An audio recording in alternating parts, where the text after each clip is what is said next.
Hi guys, what's poppin'? This is Maria, and I'm really glad to be here with you guys again. So today's video it's called Star Spangled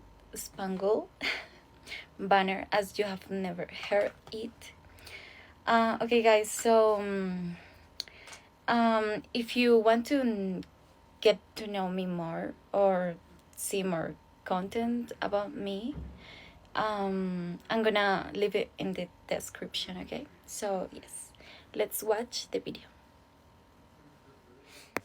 Wait guys, sorry if I talk too much, but I'm gonna try to translate the information or the words that I don't get it. Okay, so yeah, let's go.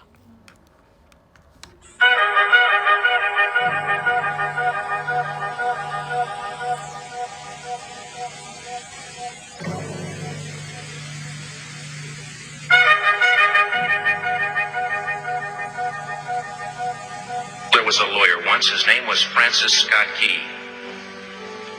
He penned a song that I'm sure you're aware of. You've seen it. It's in most hymnals throughout our churches. It's called the national anthem. It is our song as an American.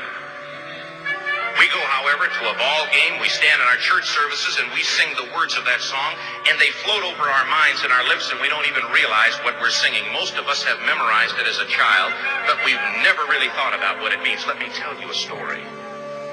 Francis Scott Key was a lawyer in Baltimore. The colonies were engaged in vicious conflict with the mother country, Britain. Because of this conflict and the protractedness of it, they had accumulated prisoners on both sides. The American colonies had prisoners and the British had prisoners. And the American government initiated a move. They went to the British and they said, let us negotiate for the release of these prisoners. They said, we want to send a man out to discuss this with you. They were holding the American prisoners in boats about 1,000 yards offshore. And they said, we want to send a man by the name of Francis Scott Key. He will come out and negotiate to see if we can make a mutual exchange. On the appointed day in a rowboat, he went out to this boat and he negotiated with the British officials. And they reached a conclusion that men could be exchanged on a one-for-one basis. Francis Scott Key, jubilant with the fact that he'd been successful, went down below in the boats, and what he found was a cargo hold full of humanity, men. And he said, men, I've got news for you tonight. You're free. He said, tonight I have negotiated successfully your return to the colonies. He said, you'll be taken out of this boat, out of this filth, out of your chains. As he went back up on board to arrange for their passage to the shore, the admiral came and he said, we have a slight problem. He said, we will still honor our commitment to release these men, but it'll be merely academic after tonight. It won't matter. And Francis Scott Key said, what do you mean?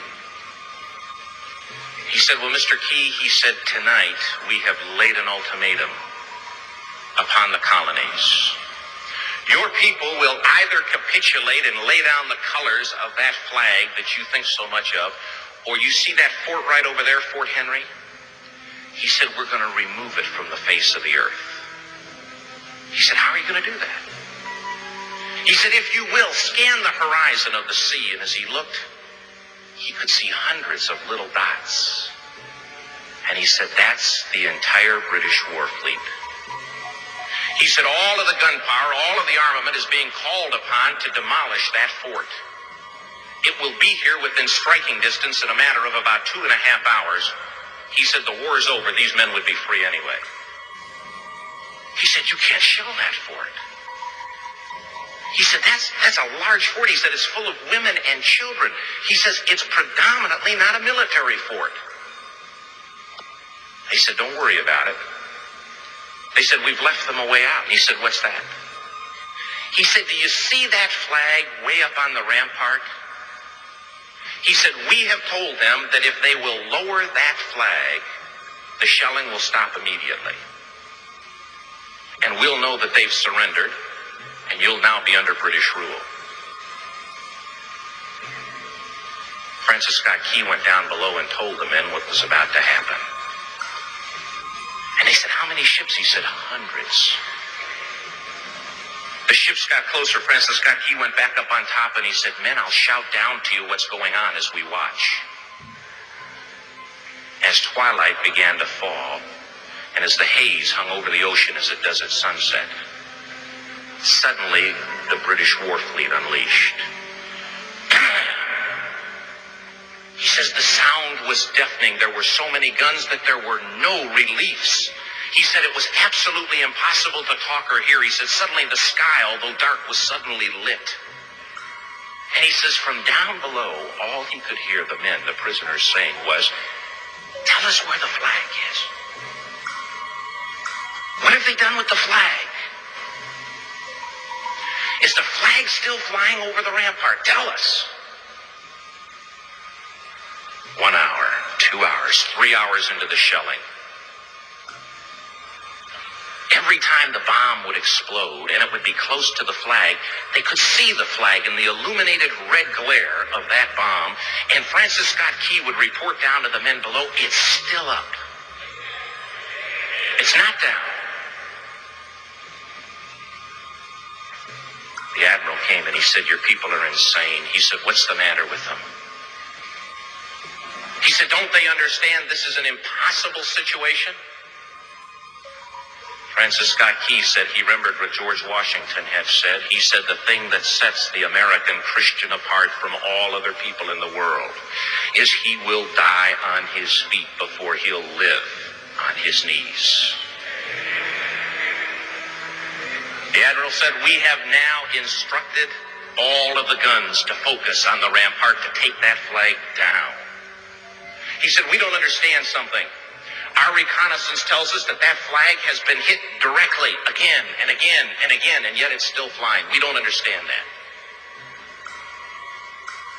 But he said, "Now we're about to bring every gun for the next 3 hours to bear on that point." Francis Scott Key said the barrage was unmerciful. All that he could hear was the men down below praying. The prayer, "God, keep that flag flying where we last saw it." Sunrise came. He said there was a heavy mist hanging over the land, but the rampart was tall enough. There stood the flag, completely nondescript, in shreds. The flagpole itself was at a crazy angle, but the flag was still at the top. Francis Scott Key went aboard and immediately went into Fort Henry to see what had happened. And what he found had happened was that that flagpole and that flag had suffered repetitious direct hits. And when it had fallen, but men, fathers, who knew what it meant for that flag to be on the ground, although knowing that all of the British guns were trained on it, walked over and held it up humanly until they died. Their bodies were removed and others took their place. Francis Scott Key said what held that flagpole in place at that unusual angle were patriots' bodies. He penned a song, "Oh, say can you see by the dawn's early light what so proudly we hailed at the twilight's last gleaming? Or the rocket's red glare, the bombs bursting in air, gave proof through the night that the flag was still there. Oh, say, does that star-spangled banner yet fly and wave o'er the land of the free and the home of the brave? The debt was demanded. The price, it was paid." Oh, say, can you see by the dawn's early light what so proudly we hailed at the twilight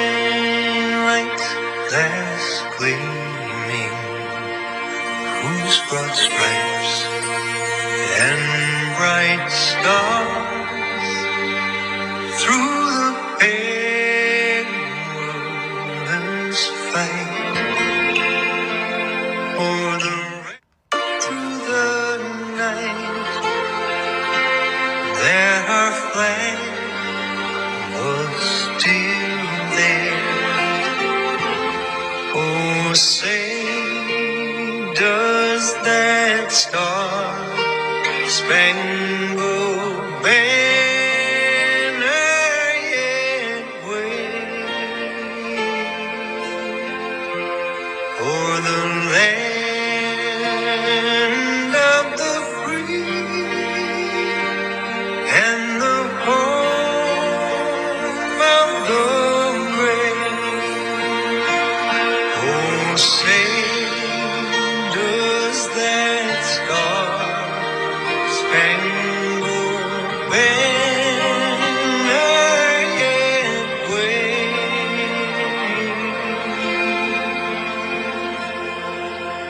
o'er the land of the free and the home of the brave?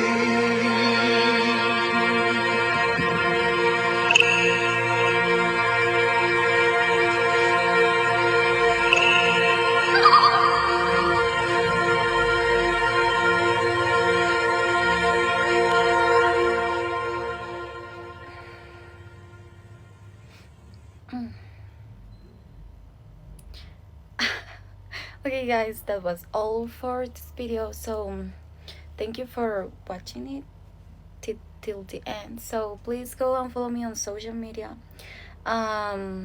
Subscribe and give a like. Comment which videos do you want me to react to. And yes, see you in the next one. Bye.